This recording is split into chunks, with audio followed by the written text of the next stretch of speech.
Hi, everyone. Welcome back to the Prestige Junkie Podcast.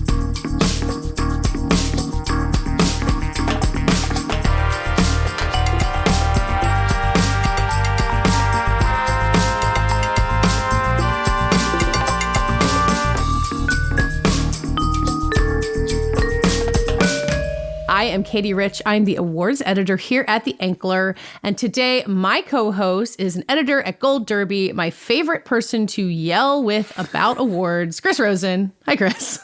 Katey, how's it going? Did I get your title right? I realized I didn't ask you before we started.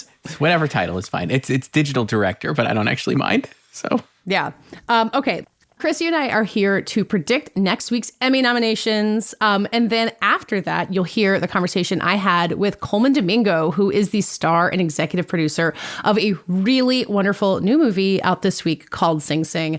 And Chris, before we jump into Emmys, I understand that as of this episode being out, you have your Oscar predictions up already, and Sing Sing is factoring into them. Oh yeah, big time. We're already into Oscars. Nothing stops. The wheels keep turning. So I have Sing Sing in for Best Picture, Colman Domingo, Best Actor. Let's go. I mean, I love a way too early Oscar prediction, but I always feel like I can couch it with like, and who knows? But you guys at Gold Derby have to be like, no, this is what's going to happen. I am predicting the future. I love this time of year because while we've seen like 6 months of movies already, there really hasn't been a lot that was like notable, I think. And a lot of the things that maybe people are like, oh, this could be a factor, like Furiosa, maybe not, even though I really enjoyed that film. I don't think it's going to go very far. But I'm like, now all these other movies, it's like Hope Springs Eternal, Gladiator 2. Let's go. I'm in. I'm not burned from Ridley. Let's do it again. Let's see. Joker 2, sure. You never know. It's the great time of year where the fall is full of movies and all of them might be great. You just never know. Yeah, it's great. You got to have that positive attitude. And then you see them and you're like, oh, that was bad. But, for now, it's great. Everything is great. Well, once the Emmy nominations happen, it's like this kind of, it's phase 2 of Emmys. And you and I have talked about how, like, after the Emmy nominations, there's like phase 2 of voting, but there's not really like precursor awards like there are for Oscars. So the Emmys kind of just take forever until September. But in the meantime, all the festivals are announcing their lineups. And we're like, oh, yes, let's go do that instead. It's an exciting time. Yeah. Yeah. So for the Emmys, going back to this thing that's been taking up our attention for months and months and months, let's get started making some predictions. I'm just going to maybe start us off. I think that The Bear and Shogun and Baby Reindeer are going to get a bunch of nominations. And can we just go home? Can we leave it at that?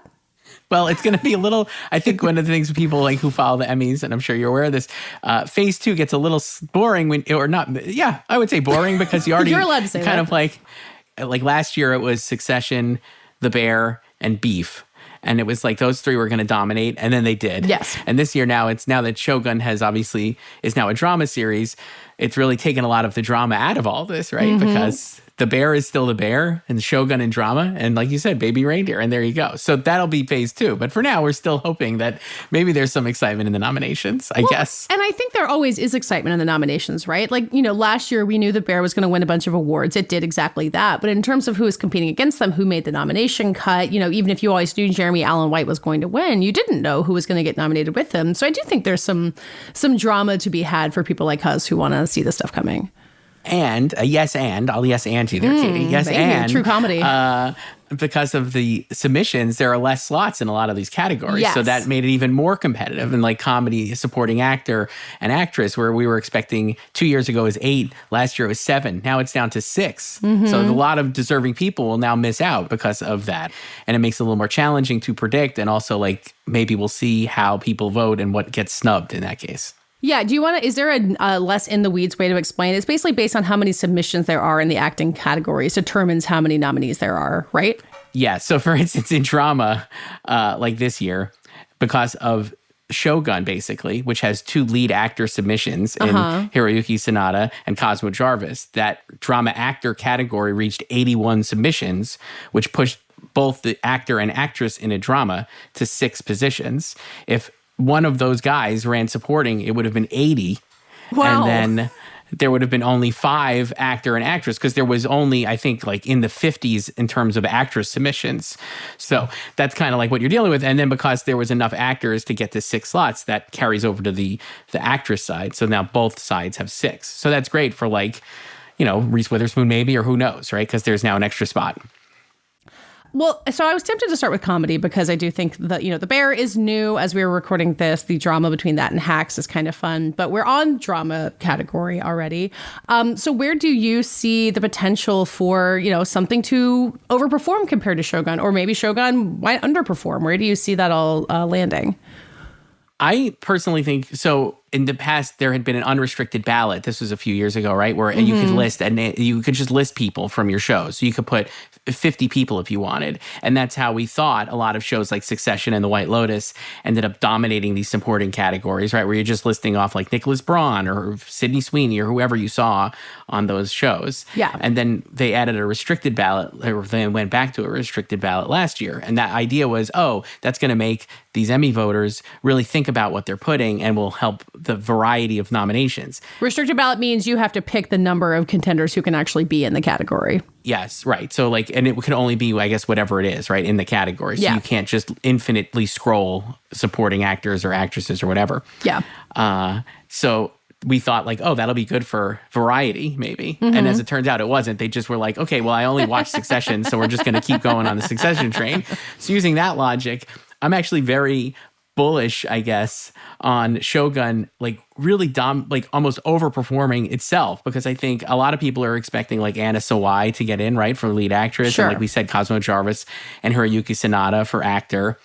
But I think in the supporting categories, they could have a Succession or White Lotus style showing there, even though a lot of the actors who are, not widely known to American audiences before Shogun, right? So Tatenobu Asano, I think a lot of people were pegging him, but I also who think plays Yabushige, probably the best character on the show, I would say. Correct. Yes. Yeah, okay. But I also was I think in that category, supporting actor, Tokuma Nishioka and Takehiro Hira, both of whom have big moments. Takehiro is the villain, right? And Tokuma plays Haruyoki, Haruyoki Sanada's right-hand guy, right? Yes. And both of them have these big great emotional moments. They kind of have arcs over the course of the show. And so I think if you're a voter, you're just going to be well, I'm love Shogun, so I'm just going to tick down the list on those guys. And then in supporting actress, maybe Mocha Hoshi and Fumi Nikiato, both of could get in. So this is a show that could get, in my estimation, 7-8 acting nominations, right? Will it play like Succession? I think there's no reason it shouldn't, because it seems like it's the biggest show. So to me, actually the thing that would overperform is Shogun. And then I guess we'll see, drama is funny because there wasn't a lot of, it's not as deep as it was in the past, right? So I feel even a show like The Crown, for its final season, not as beloved, will still probably do pretty well. I think Fallout will do really well just because it was widely seen. And I almost could see Ella Purnell getting in for Best Actress, which I would say is... Which I would love to see. I feel like she's really great on that show, and Walton Goggins kind of got more of the attention. Yes. And I was I think the other thing you have to think of with the Emmys is what have they watched? And what is a priority to watch? Because we said, there's so many shows.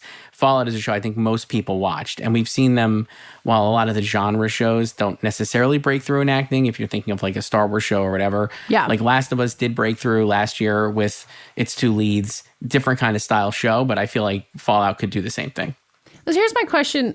I think the Shogun will overperform theory is very strong. I think that show is just so popular, so well done. But there's also this kind of reality that these awards bodies will see these international shows and never really get a hang of who all these actors are. Really infamously, the Parasite cast didn't get any individual nominations. I realize that's SAG and the Oscars. It's a different thing. Squid Game got 3 acting nominations, which is, pretty good. I didn't watch Squid Game, but it's my understanding they kind of got all the breakout characters from that.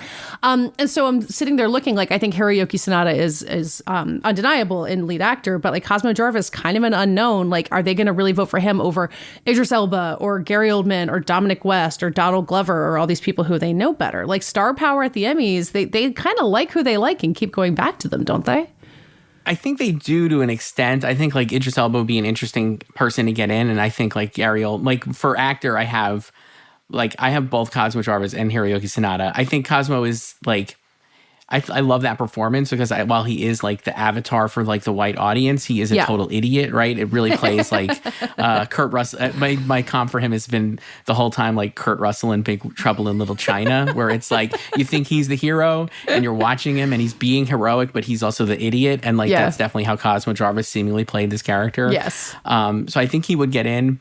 And then, I think the rest could fill out, like, for that category. Like, Gary Oldman for Slow Horses, never been nominated for this show. And, like, Which people just love. Like, that is the show that I feel like more people in my real life have been like, yeah, man, Slow Horses. Like, it's real dad TV, right?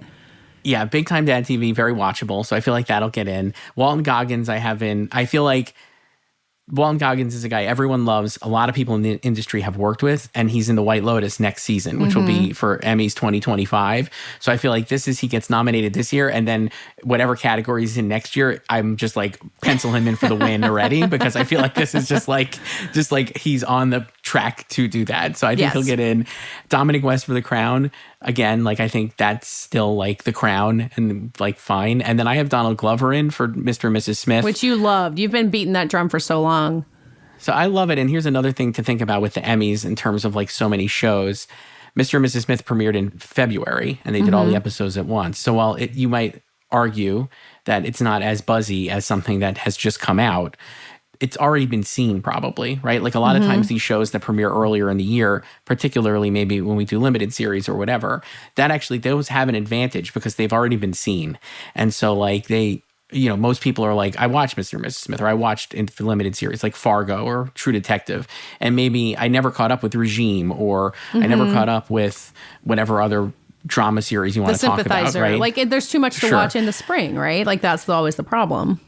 And then, so if you haven't seen it, maybe you don't put it in. So I think, and Donald Glover, obviously a very illustrious Emmys history, I feel like he'll get in too. So like Idris Elba, if he got in, I think that would be really cool. And frankly, before Shogun moved, I definitely had him in. Another guy I was thinking of was like Tom Hiddleston for Loki. Because everybody loves him. Did he get nominated for the first season?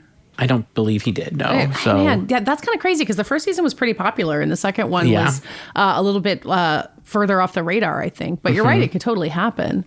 Yeah. So, but they do like to go back to past nominees. But I do think in the case of Shogun, I'm betting that the bigness of the show and the pedigree of the show will like overcome any kind of reticence to quote unquote newcomers. Yeah. My two big questions in drama are whether The Crown underperforms. Like, I think I can easily see Dominic West, like, not getting through, even if it, feels like Elizabeth Debicki is going to kind of ride through and supporting actress. And then I'm very curious about The Curse. It's very funny. Anytime I see, like, Nathan Fielder's face pop up on the drama actor predictions, which is, like, where he belongs. That show is a drama. Maybe as much of a drama as The Bear. I guess we'll get there. But I feel like the Emmys could go for it. And, it's not necessarily any more uncomfortable than Beef. Maybe it is more uncomfortable, and Beef did very well. Or I can see the Emmys being like, absolutely not. We cannot bear this, except for maybe an Emma Stone nomination. I think Emma Stone will get in, but I'm not sure about anybody else from the show. And I don't have it in series either. But if it were to get into series, I think it would be like driven by writers' support rates, basically. Like the show, I think the show got a WGA nomination. So we know there's like a guild support there. Yeah. And like, I think that would help push it through. That being said, I don't know. It's pretty polarizing. Most of like normies that I've talked to do not like that show at all. Right? There's a lot to not like about that show. I get it. So if Nathan, and they also historically, the Emmys have not always responded enthusiastically to Showtime material, right? Like, or like whatever it is now, Paramount Plus with Showtime. Sure. The fact that you have to call it Paramount Plus with Showtime explains why they're not doing it. That being said, they have heavily campaigned that show, The Curse. They did a lot of events for it. They did. And so it feels like if it materialized in a nomination, I think it would be Emma Stone for sure. And then like maybe series, because like we said, there's not a real depth of series. Like I have Loki in for series, and I'm like, they've never really warmed to the Marvel stuff either, outside of WandaVision. Maybe you would have Ahsoka in, right? Because they've done more recently nominated Star Wars shows, but I don't believe people really loved that show. No, not the way they did Andor. Yeah. So I'm like, okay. And like the rest of this category is like you're really filling out. I mean, Mr. and Miss Smith, The Gilded Age, Slow Horses, like shows we've been talking about. The morning show we haven't even mentioned, but I feel like that'll do pretty well. Oh, it's going to be everywhere, I assume. Yeah. And The Crown, like you said, and Fallout. So there's room for The Curse to get in. It feels like there's it could get in at the end there, be like one of the last nominees. We'll never know because they don't release the tallies. But yeah, like there's definitely room for it. Well, yeah, there's 8 nominees in drama. And then once you get past Shogun the Crown, The Morning Show, Slow Horses, I guess. I mean, other people on Gold Derby are predicting Tokyo Vice, which has been canceled, or like The New Look, which I don't know anyone who watched. 3 Body Problem on Netflix, which was like big and expensive and reasonably well liked, but seems to have kind of fallen off. Like there's room in there. Yeah, I've seen a lot of people trying to suggest 3 Body Problem. I think you can never overestimate the amount of visibility Netflix stuff has and never like go wrong predicting a Netflix show. That being said, I'm not sure 3 Body Problem was like broad. And I think if it was in tonally like Fallout, it would easily be getting in. But because it's like more esoteric sci-fi, even though it was widely seen, I'm not sure it would get in. Yeah. So. Well, if your bold prediction is Shogun overperforming, I think mine might be The Gilded Age overperforming. Like HBO doesn't have that same visibility as Netflix, just in sheer numbers, but it has that prestige. Like whatever they're airing on Sunday nights is the thing we pay attention to. So I feel like with their enormous cast, I mean, we didn't get into guest acting, which I don't think we have time for, but I just feel like I can imagine like 8 or 10 acting nominees for The Gilded Age being totally possible. I definitely, I guess it would be in the conversation for sure. There are so many supporting actress contenders, right, from that show, and supporting actor, and like you said, like Carrie Coon, Morgan Spector. It could go pretty far. It was a surprise, I'll put in quotes, but it was a SAG Ensemble nominee, so we know the acting branch or actors do enjoy the show, and it is filled with actors who have worked with dozens of other actors, right? So like if the show does overperform, I think it would be driven by those actors, and it's a costume drama, so like there are a lot of crafts there too. Yeah. I think it's definitely safe for series, but we'll see in terms of acting. Yeah. Okay, let's get to limited series. As we mentioned at the beginning, Baby Reindeer is kind of sitting there atop most of the predictions because of the amount of attention it got this spring. And it is, again, kind of a weirdly not deep bench, it feels like. Like you've got Baby Reindeer and Fargo, which I think have just like really genuine affection, acclaim, like some level of audiences. And then some more polarizing stuff like True Detective or Ripley or Lessons in Chemistry. Does that just kind of clear the deck for Baby Reindeer to win everything it's eligible for and move on? I think there's a world where, yes, it does. I think it could win series and actor and supporting actress and even maybe supporting actor, which I assume we'll get to, and the writing and directing, maybe all these different things, and just pull like a beef and dominate. I don't know why.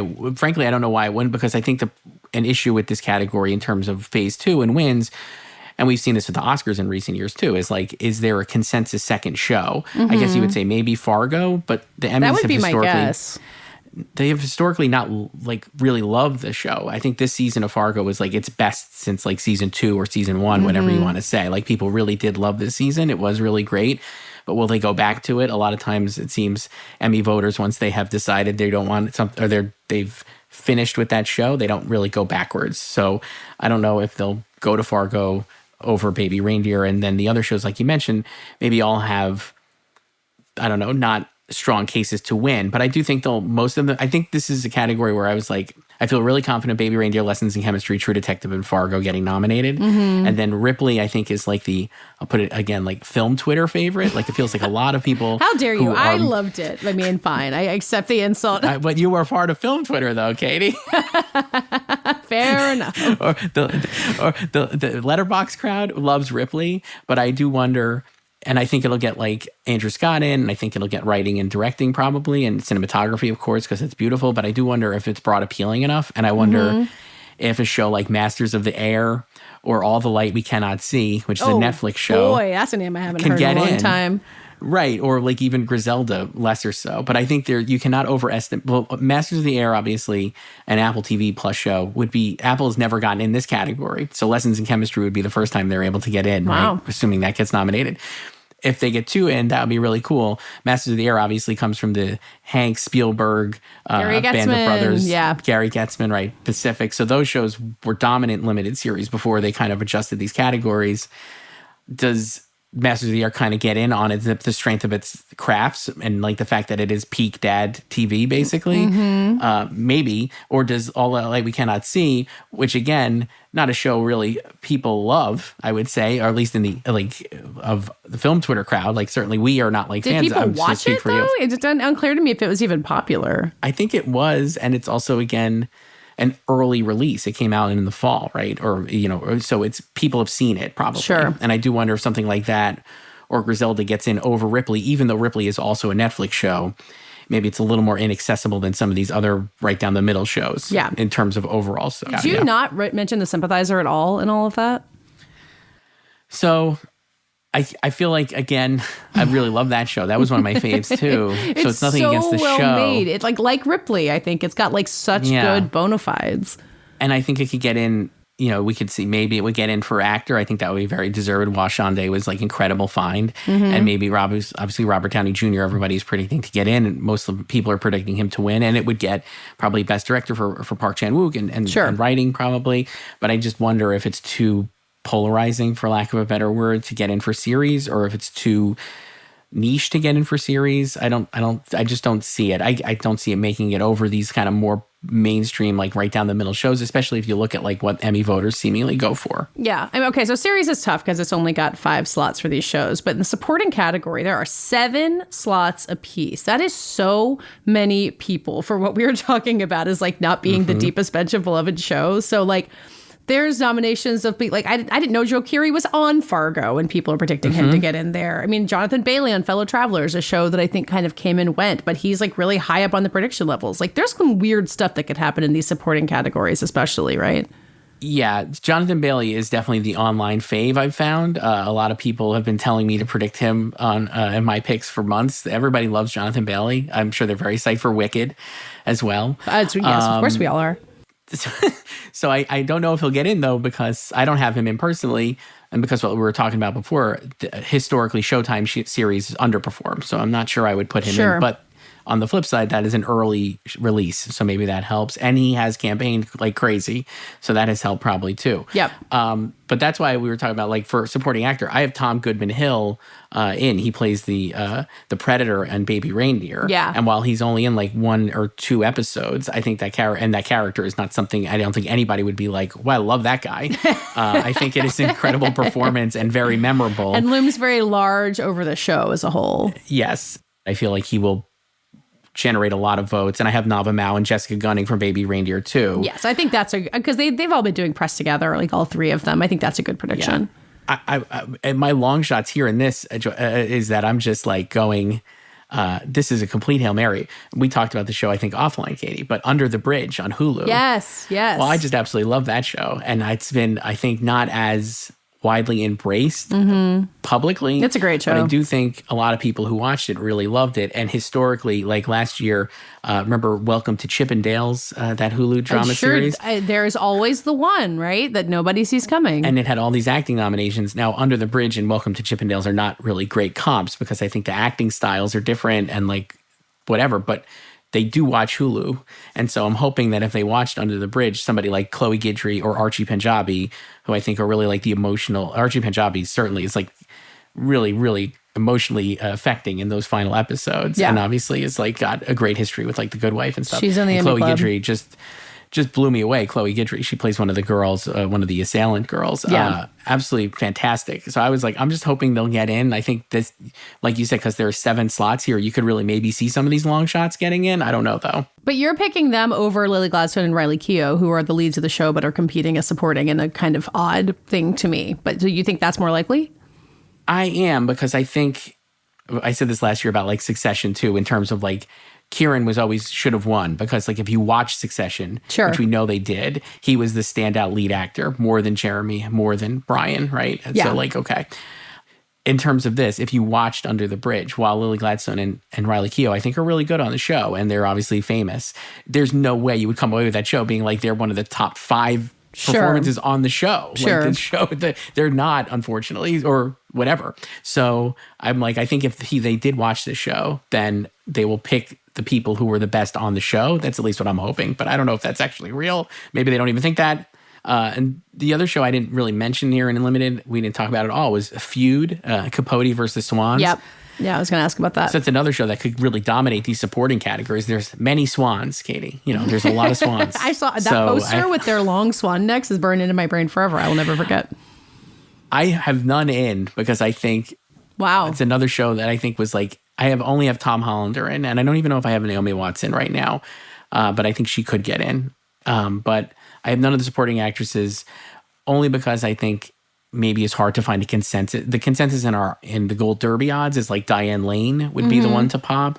But I'm also not like, I think if you watch a show and you're a fan of the show, maybe you had a different fave. And when it's these supporting characters like that, when there's a lot of them, maybe you end up, picking one, and the show's not strong enough to get like 5 people in here like a White Lotus would have. So I don't know, but it could obviously show up very strong. Yeah, the lead actress category is really interesting because Baby Reindeer isn't really eligible there. Juno Temple in Fargo kind of represents the most heavy hitter. I guess also Brie Larson for Lessons in Chemistry, but it does feel like there's room for Sofia Vergara, Uzo Aduba, like Kate Winslet. You have her predicted for The Regime, which is wild to me. I thought that show was like thoroughly rejected from the host body.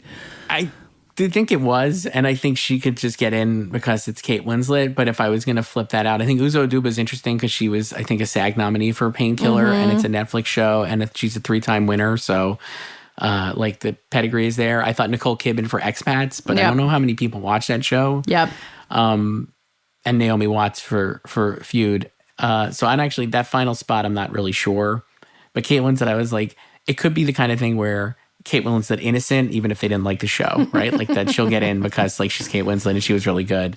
That's an interesting, I think to win, Jodie Foster to me could win for this because she's really great in True Detective and like, again, a beloved figure in the industry. So I don't know, but that'll be interesting. The sheer number of Best Actress winners in this lineup, Brie Larson, Jodie Foster, Kate Winslet, Jessica Lange, hang on, I missed one. There's Nicole Kidman. Julianne Moore from Mary and George, Nicole Kidman. The list goes on and on. So we'll see if that gets up to the top. We didn't mention you mentioned there Jessica Lange for The Great Lillian Hall. Yeah. Katie, did you watch that? Did you watch that one? It came out on May 31st, the very end of eligibility. I missed it.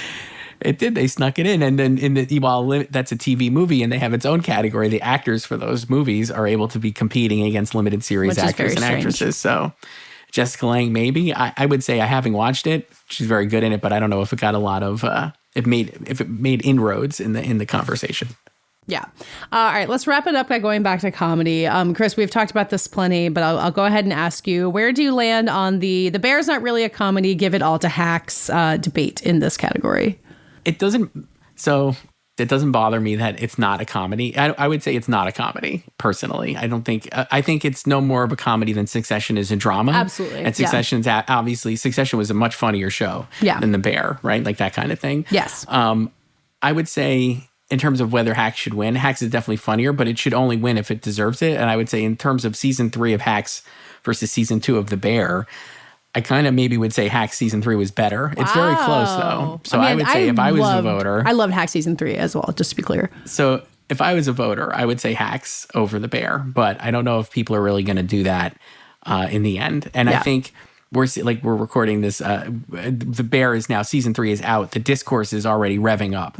And so that won't affect the nominations. Last year, season 2 premiered during the voting with 4 days to go. Yeah. And so that I think had a huge impact on the Bears season 1 chances because at the time, at least on Gold Derby, Eben Moss-Bacharach was like on the fringe. He was like, because there were 7 slots and it was like, I don't know if he's going to make it. People had him in 8th or 9th or maybe if there was an extra slot.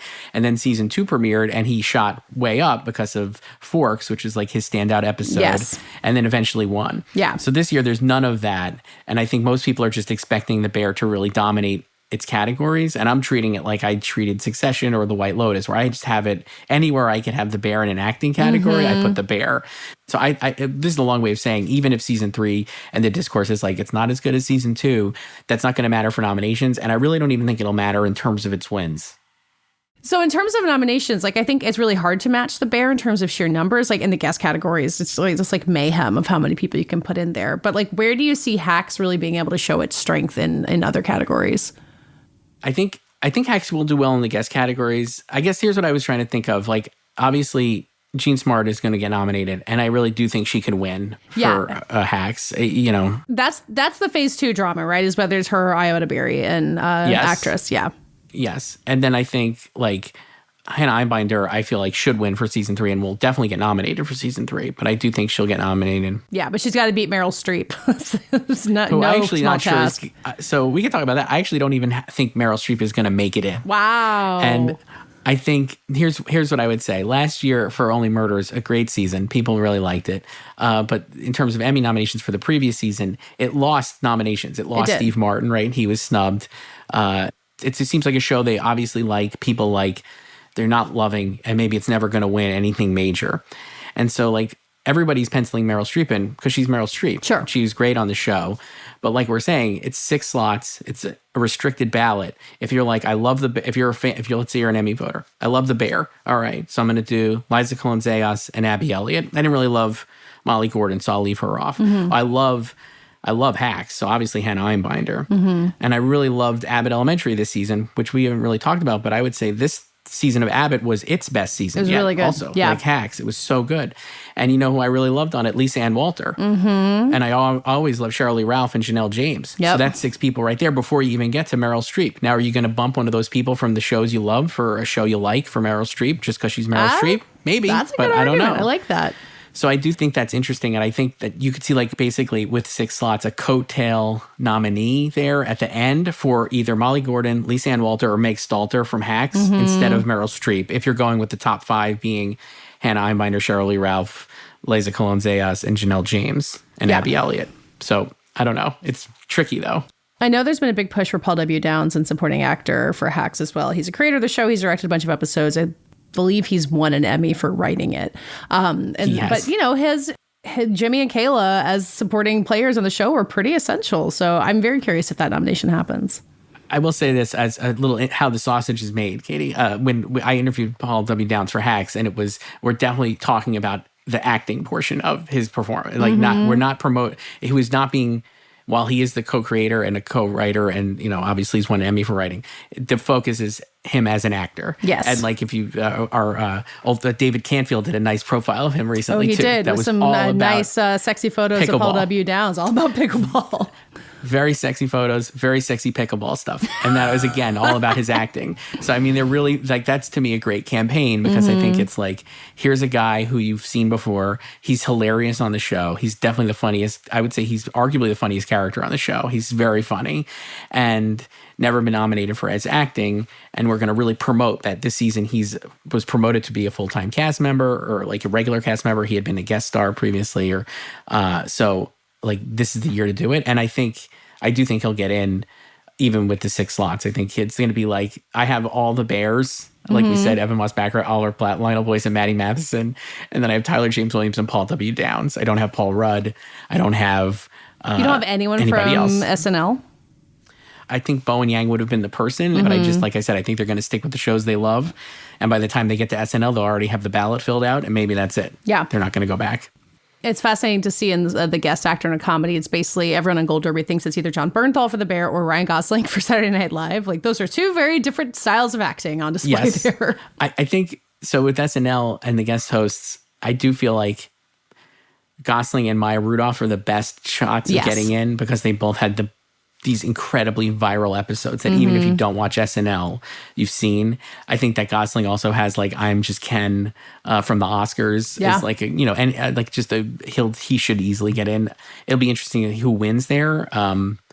You never know. Like it could be Bernthal, but you never know. Well, nobody's beating Jamie Lee Curtis and the actress side of things. But who gets in alongside her again is interesting. Yeah, I have her and Olivia Colman from The Bear, and then I went all Hacks again. Hacks, I think, could do really well in these. Well, I have Caitlin Olsen, who was absolutely a breakout this season. I thought she was so funny. Yeah, she's great. Oh my God, J. Smith Cameron, who played Katey. Yeah, Deborah's sister. Yeah, that's really an obvious one to me. And then I put Helen Hunt in just because, again, another former Emmy fave, and like she's really great on the show. And again, I think we've seen them go big on Hacks in this category. Like Jane Addams could easily get in again. So who knows? And The Bear, I think a lot of people are predicting like Sarah Paulson to get in for The Bear.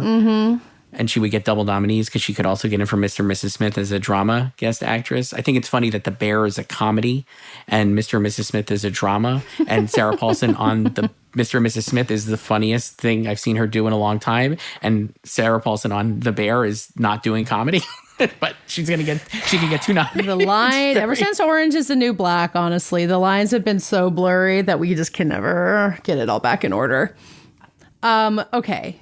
To bring this to a close, we've got the nominations will be here before we know it. Just to wrap it up, like personally, what's one thing you are hoping to see on nominations morning?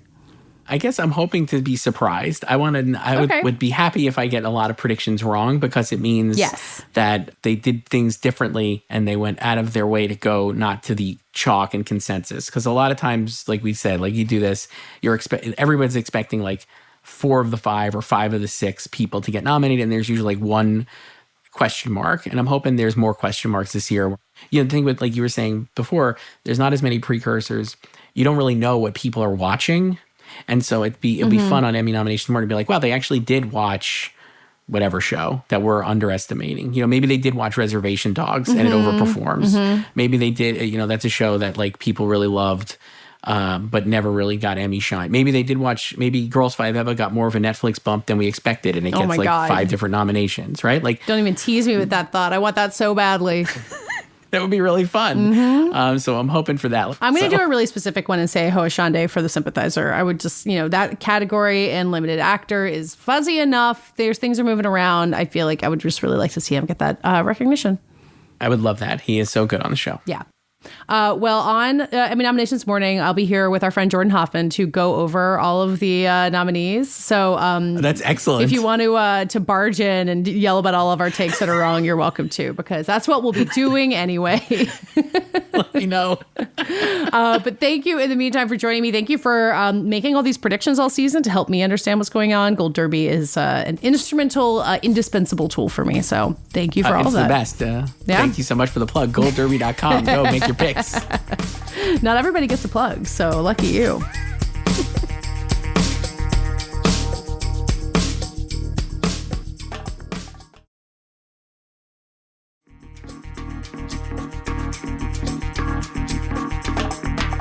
So now let's hear my conversation with Colman Domingo, who is the star and one of the executive producers of the film Sing Sing that is coming out this week.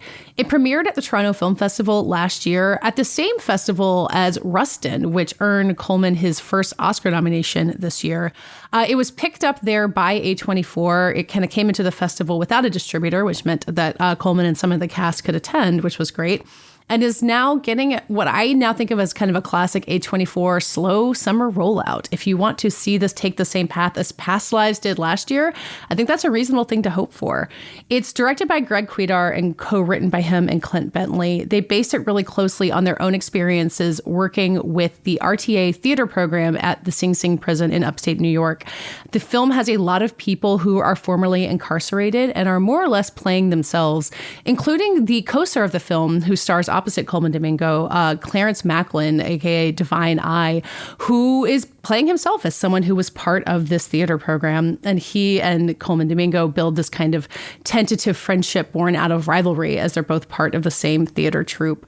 It's a really authentic and true feeling story, and really emotional without feeling sentimental. I really love this movie. I'm excited for more people to get a look at it.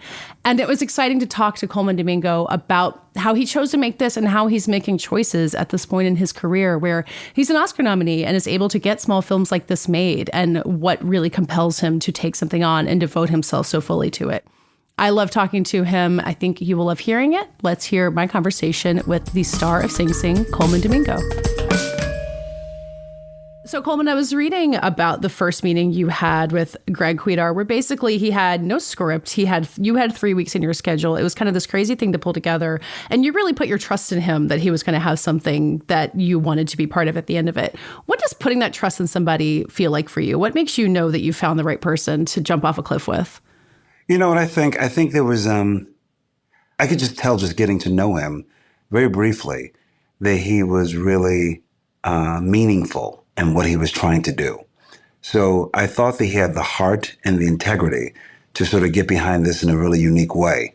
And so I let that sort of be my guiding light, to be honest. I feel like, I come from the theater where, and anyone knows my theater work, most of my work is about jumping off of cliffs together. Mm-hmm. You can't do work like in the Scottsboro Boys or Passing Strange without believing you're taking a great leap of faith with some comrades that you have a feeling about what you want to make. You don't know if it's going to be spectacular, but you know that there's, at least there's great integrity and a great pull to do something unique.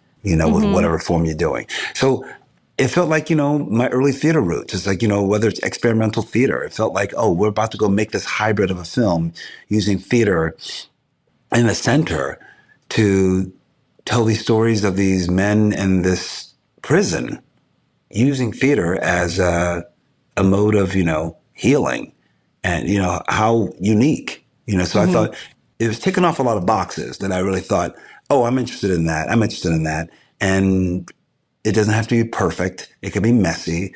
It can be a smaller budget. But as long as the integrity is there, I'm on board. I mean, you're sandwiching this in between The Color Purple and Rustin. You're at this point in your career where you can help get smaller movies made, where your name being attached to something is meaningful, which is, when you are a working actor, that's not always the case. How does that weight of, knowing what your name can mean, knowing the power that you have that you didn't always have, affect how you decide to jump onto something like this? Do you feel that weight when you make those decisions? It's funny. I didn't actually think about that. I thought about the subject matter itself.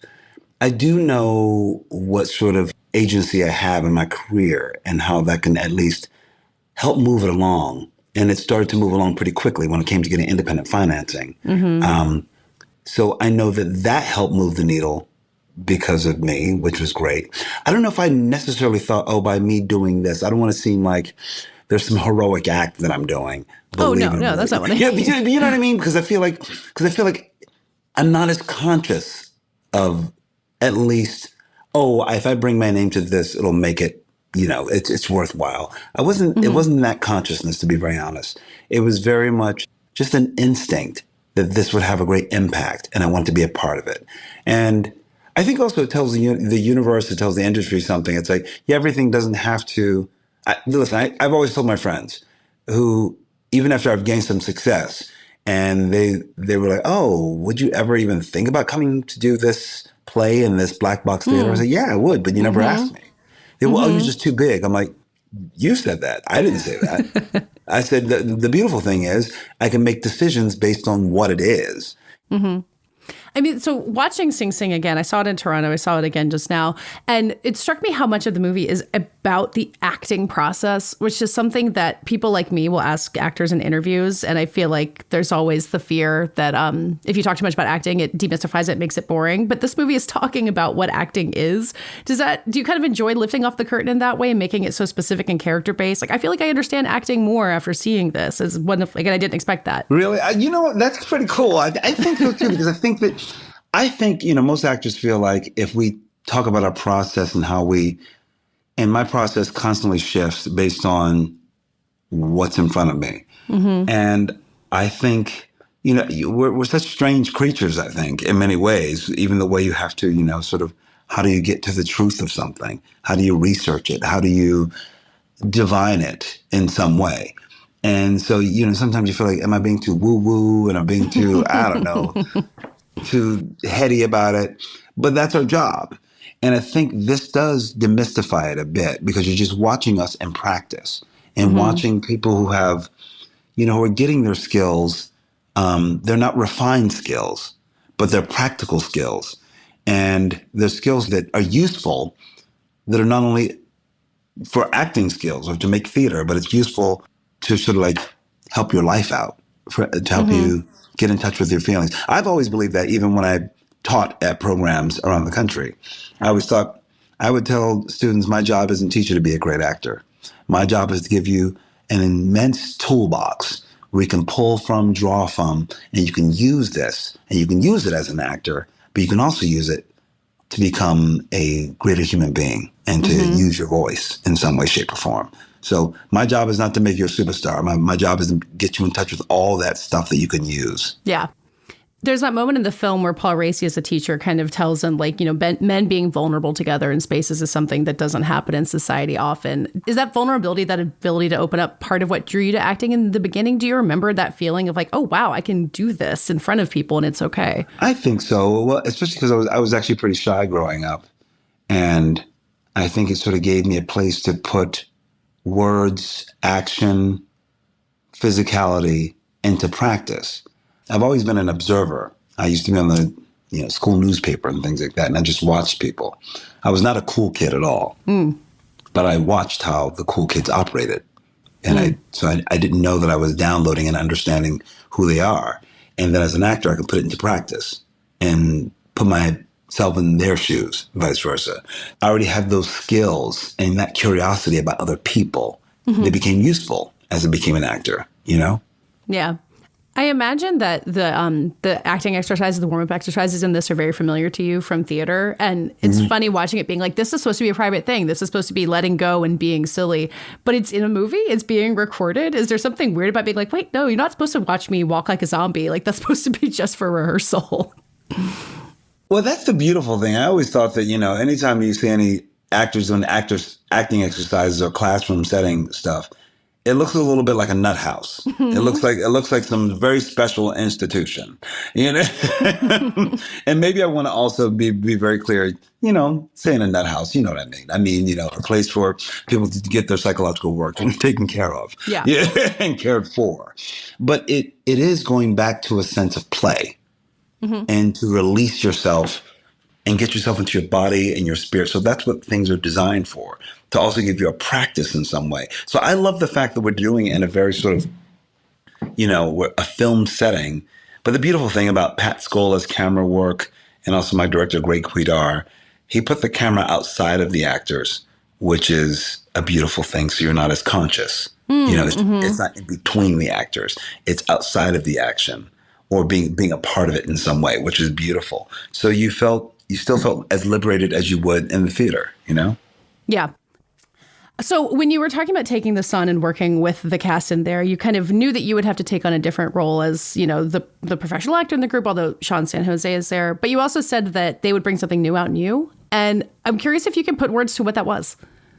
In witnessing the film, and even on the days when we were filming, I know that there is more vulnerability, a bit more of a rawness in performance that I thought was required. Because here we are, men in a very vulnerable situation, and talking about getting to the light into the dark, and to pull out from all those places, you have to be open. And so I know as a performer, I had to be open as well. There was nothing that I could, the conceit of acting, there was nothing for me to hide behind and actually sort of get the job done. My job was to liberate myself in a unique way with these men and be the leading actor, but also have a sense of generosity and make sure that other people shined as well. So there had to be a push-pull. And so I do see that. I see it in my own work. The work in Sing Sing is probably hearkening back to my early theater days, where I was just raw talent. I didn't have a lot of technical skill. That came later. And I feel like I have been in process to actually sort of, and now I've been working for 33 years, to sort of shake that up a little bit, to actually reinvigorate what I love about the process of being and becoming these other people, and to find all these other intricate notes that I may not play often. You know what I mean? I think Greg Kwedar, he would give me that freedom. He would really take a few more beats before he would call a cut, because he knew I wanted to mine more and more and more. He's not afraid of having the camera linger on a face and watch you think and shift. And so I was able to live in it in a different way. Yeah. I was actually truly able to live in the character. How did that extra layer of vulnerability come in with Clarence Macklin, with Divine Eye, when you guys are building this relationship? Because it is really the heart of the film. I think I realized that on a second viewing. And he's acted in these plays. He's not had the same background you have. What extra layer did he bring out for you? I think that we have a great push and pull as actors. And I think our characters, we designed our characters to, anyone knows my work. I play heroes and villains. And I knew that I needed to play my notes and let him play the notes that he needs to play. He needed to play the antagonist, and I played the protagonist in many ways. And so we have to really sort of do this dance with one another. And what I loved about it was like even the way we started to design our characters and work it out together. You're like, yeah, these two more than likely would never become friends until they're placed in this program together. And they're polarized in the beginning, and the way of being, the way they've been, they've advocated for themselves in this institution, how they've made their lives in this institution is a very different way. One spends his life in the law library and advocating for others. The other one is out in the yard being a troublemaker in many ways. And then you bring these two together and they sort of become, I don't know, it's like you think that they will be mortal enemies, but then they realize how they need to lean on each other in order for them to survive, that they need something that the other one doesn't have. And I think that's like me and Clarence. The balance of it works really well because there is something that I needed to pull out in him. There's something he needed to pull out in me. The world expects brothers like you and I to walk in with our heads held down. Nah, what you got to walk in like a king. Everything is yours. I'm divine now. Yeah, this is my theater. Now give him some love. Give him some love. I gotta say the professional jealousy that comes up in the very beginning. I feel like anyone who's done high school theater recognizes that. Like, oh, you're going out for the same part as me? Like, I can't believe that. Did that ring a true note from your history as an actor? Well, it's funny. My history as an actor, I think that there have always been guys, and it's funny because I've never believed this. I always believe that I'm not in competition with anyone. We're not in competition with each other. Sure. But I can't help but to say that yes, guys have felt in competition with me. When hey, well, why is he getting all the work? Why does he do that, or whatever? And I feel like, well, there's work available for you as well. And also, I build a lot of my own work, so there's actually no competition. I know I do what I do, and I know what my superpowers are, and you have yours. So I know that I'm very aware that there can be some career competition, but I think. What I love that I think maybe we even infused in this is that there was room for everyone to shine, but they deal with that in the beginning. Yeah. I mean, how do you hang on to that sense that there's no competition when you're nominated for an Oscar and you're literally in a competition with 4 other actors? Do you maintain that sense or does it change? Yeah, because I feel like it's not the idea, art is so subjective. And I've always believed this way. The idea of you even being nominated is to win. Mm-hmm. It really is the win, and that's kind of awesome. But it's like, I personally, objectively, I can't compare my performance with Killian's or Paul's or anything. They're completely different performances. Yeah, it's just about of the voting bodies. You're like, oh, what resonates more with the people? Yeah, and that's all it is. But the idea that I'm nominated with my colleagues and people I really respect and admire. It really was the win, in every single way. I'm like, that's the win. Yeah. And also the win is longevity. To stay in it, that's the real. Yeah. Do you feel like now you're confident that longevity is there? Are you at that point where you're like, okay, I'm in it for the long haul? I've been in it for so long. I just felt like there was no way getting off the ride, and it's funny because I honestly thought, I don't know, because I'm 54 years old. And I always thought, I think life is about evolution, and probably when I'm about 60, I'm going to do something else. What that is, I don't know. Maybe I've always had a dream to go back to school and become an architect or something like that. But also, I just don't know, because I feel like we should always be willing to change and to shift. And what we're doing today should be different than tomorrow. We should evolve. So I don't know. I do feel like, am I in it for the long haul? Whatever that is, at least for the foreseeable future, yes. But that can always change, because I want to know, as long as I feel like I'm purposeful and intentional and that I can do things that have meaning for me and I feel useful, I'll do it. When I don't, I'll do something else. Because I always feel like I can do something else, You've got enough irons in the fire that I can't imagine you ever getting bored or feeling like you've run out of creative outlet. So I think you're going to be okay. No, but also, which is, Katey, which is the wild thing, which is why I create so much. Because I've always believed, I'm like, I have to be at the center of my work. And that is where I feel like I have the most agency and power, is by having all these different things going on. I've been on shows where it's like, I know that my castmates would do the show and then they would have off for some months and go on a vacation or something. That's never been my story. I'm always, you knock on my dressing room door, I'm always writing a play or a musical. I'm always setting up something to direct. That's just the way I've always operated. And I think that's why I always feel like I have access. I never feel like that I don't have an option. I can always pivot to something else. That does it for this week's show. I'll be back next week to talk about the Emmy nominations. Very excited. The show is edited by Brett Fuchs and co-produced by Brett Fuchs and me. Our theme music is by Dave Gonzalez. Thank you again to my co-host, Chris Rosen. Get the Prestige Junkie newsletter by going to theankler.com and subscribe to this podcast on Apple, Spotify, or wherever you get your podcasts. We will see you next week.